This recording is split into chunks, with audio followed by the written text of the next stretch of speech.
សួស្តីកូនៗទាំងអស់គ្នាជួបជាមួយលោកគ្រូទៀតហើយនៅមេរៀនទី10សមាជិកគ្រួសារខ្ញុំអំណានចូលអានអត្ថបទខាងក្រោមរួចឆ្លើយនឹងសំណួរឥឡូវកូនពិនិត្យមើលរូបភាពនេះគឺជារូបភាពសមាជិកគ្រួសារមួយ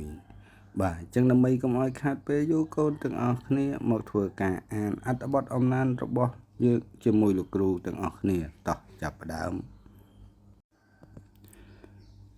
គ្រួសារខ្ញុំមានសមាជិកជាច្រើនអ្នកហើយម្នាក់មានភារកិច្ចរៀងខ្លួនជីដូនជីតាខ្ញុំនៅផ្ទះថែទាំចៅពុកម៉ែខ្ញុំជាមេគ្រួសារគាត់ប្រកបរបររកស៊ីដើម្បីផ្គត់ផ្គង់ជីវភាពគ្រួសារនិងតាមដានការសិក្សារបស់កូនមីងរបស់ខ្ញុំក៏ទៅធ្វើការដូចពុកម៉ែដែរចំណែកបងប្រុសបងស្រីនិងខ្ញុំមានភារកិច្ចសំខាន់ជាងគេគឺខិតខំរៀនសូត្រ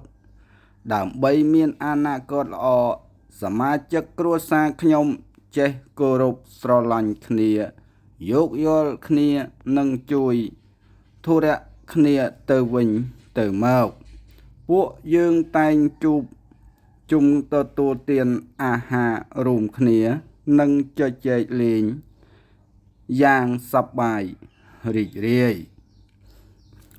សមាជិកគ្រួសារខ្ញុំរស់នៅប្រកបដោយសុភមង្គល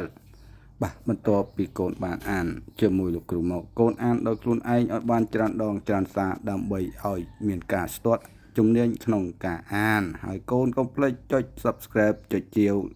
និងចុចសញ្ញាកណ្ដឹងដើម្បីទទួលបាននៅមេរៀនអំណានថ្មីពីលោកគ្រូ